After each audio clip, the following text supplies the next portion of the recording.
안녕하세요, 잡지입니다. 일본엔 3대 미해결 어린이 실종 사건이 있습니다.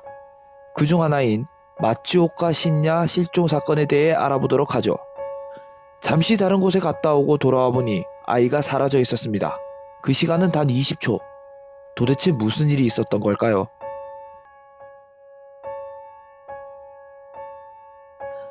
1989년 3월 7일 일본의 시코쿠 지방 도쿠시마현 사다미츠정에서 일어난 미스테리한 어린이 실종 사건으로 당시 4살이었던 마츠오카 신야 군이 아버지의 시야에서 멀어진 20초 사이 실종이 된 사건입니다.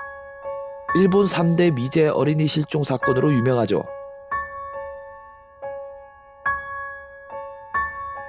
사건의 발달은 신야 외할머니가 돌아가셔서 신야의 가족 및 온 가족이 외할머니의 장례식에 참여하면서입니다. 장례식에 참여하고 장례식장에서 1시간 정도 걸리는 사단미츠정에 있는 신야 어머니의 친척집에서 하룻밤을 지내게 되죠. 다음 날인 3월 7일 신야의 아버지인 마츠오카 마사노부는 자신의 아이들과 친척 조카들을 데리고 집 근처를 가볍게 산책을 하게 됩니다. 아침을 먹기 위해 10분 정도만 산책을 하게 되죠. 마사노부의 진술에 따르면 친척집에서 현관까지 10m의 돌계단이 있는데 신야가 분명 자신의 뒤를 따라서 현관 앞까지 왔었다고 했죠. 신야는 좀 더 산책을 하고 싶어 하는 것 같아서 마사노부는 빠른 걸음으로 안고 있던 둘째 아들을 부인에게 넘겨주고 다시 현관으로 나왔는데 현관 앞에 있어야 할 신야가 감쪽같이 사라져버린 거죠. 마사노부가 부인에게 둘째 아들을 건네주고 나온 시간은 불과 20초 정도였습니다. 신야가 근처에 갔나 싶어 주변을 둘러보았지만 신야를 찾을 수 없어 온 가족이 나서 근처를 샅샅이 뒤졌지만 도저히 아이를 찾을 수가 없었고 친척의 연락으로 마을의 소방대원들도 동참하여 수색을 했지만 신야는 발견되지 않았습니다. 결국 오전 10시에 경찰에 신야의 실종을 신고하게 됩니다. 처음엔 신야가 근처 산을 헤매다 실종된 걸로 여겨 관할 경찰서 인력 및 현경기동대, 마을 소방대원, 자원한 일반 시민 등 100여 명이 나서서 산을 수색하게 됩니다. 그럼에도 신야를 찾지 못하자 다음날 수색 인원을 배로 늘려 200여 명이 동원되고 3개월 동안 수색을 했지만 신야의 흔적조차 찾을 수 없었습니다. 사건 현장인 친척집은 외부인의 출입이 거의 없었고 상식적으로 그 짧은 시간에 누군가 납치를 한다는 건 납득이 안 되는 일이어서 경찰은 수사에 어려움을 겪었죠. 사건 현장 주변 밭에서 일하던 마을 주민들은 외부에서 온 차 같은 건 보지 못했다고 했습니다.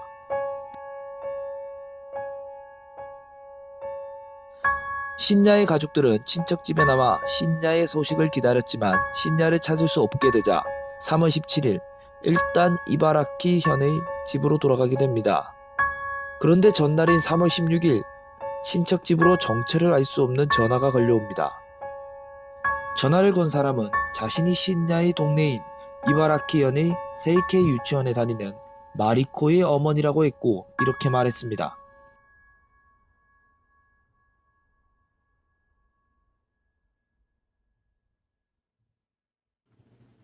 이 말에 엄마 케이코가 내일 돌아갈 예정이라고 했죠. 그런데 신야 가족은 집으로 돌아온 뒤 며칠이 지나도 위로금 소식이 없자 세이케이 유치원에 전화를 하게 됩니다. 유치원 측에선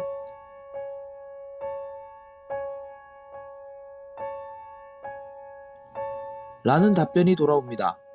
이 전화가 미스테리한 것은 만약 이바라키현에 사는 사람이 전화를 건 것이었다면 어떻게 신야네 친척집의 전화번호를 알고 전화를 걸었으며 반대로 납치당한 도쿠시마현에 사는 사람이 전화를 건 것이었다면 어떻게 신야가 다니는 유치원의 이름을 아는가 라는 의문점이 생깁니다.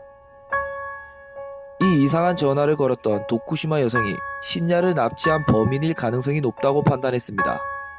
일단 전화를 건 목적은 신야 가족이 언제 이바라키현으로 다시 돌아갔느냐를 알아내기 위함이 아닌가 싶습니다. 신야 내의 돌아가는 날짜를 알아내기에는 딱 좋은 질문이죠. 이런 일을 할 사람은 범인밖에 없다고 경찰 측에선 판단했고 만약 범인이 아니라면 굳이 있지도 않은 위문금 얘기를 하며 신야 내의 돌아가는 날짜를 알아낼 이유가 없기 때문이죠. 문제는 이 전화가 사건 해결의 실마리가 되지 못했다는 거죠.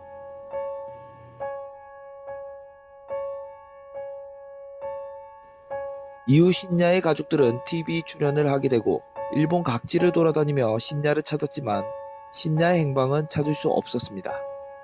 TV 출연으로 각지에서 신야를 봤다는 목격담이 나왔지만 신빙성이 있는 목격담은 얼마 되지 않았습니다.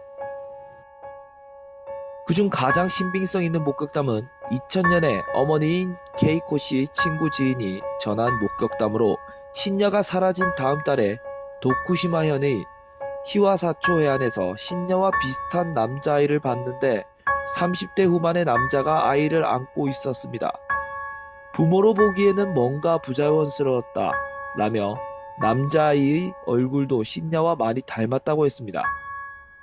목격자는 아이의 얼굴을 확인하려고 다가가자 남자가 아이를 숨기려는 듯 회피하는 태도를 보이며 근처에 세워둔 흰색 차량을 타고 사라졌다고 합니다.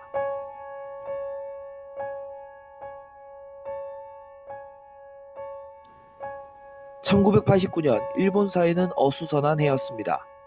1988년부터 이어진 도쿄 사이타마 연쇄, 유아 납치 살해 사건이 발생하고 1월에 쇼와덴노가 사망했으며 3월에는 그 유명한 여고생 콘크리트 살인 사건이 세상에 알려졌죠. 그리고 같은 달에는 신야군이 실종되었습니다. 2018년 1월 31일 방송된 일본의 실종자 특집 프로그램에선 신원 불명의 남성이 실종된 신야군과 비슷한 것으로 일본에서 화제가 되었습니다. 이 남성은 자신이 25살인 와다 류터라고 소개했고 4년 전 쇼핑몰 화장실에서 기억을 잃고 쓰러졌고 4살 때부터 21살 때까지 모르는 아저씨에게 17년간 감금되었다가 도망친 후 현재 보호센터에서 거주 중이라고 밝혔습니다. 방송을 본 많은 이들이 28년 전 실종된 신야군과 너무 닮았다는 제보를 넣어 도쿠시마 경찰 측에서 신야의 부모님을 통해 DNA 검사를 진행하게 됩니다. 그러나 2월 6일 신야군의 아버지인 마사노부 씨의 페이스북을 통해 검사 결과가 친자가 아닌 것으로 확정했습니다.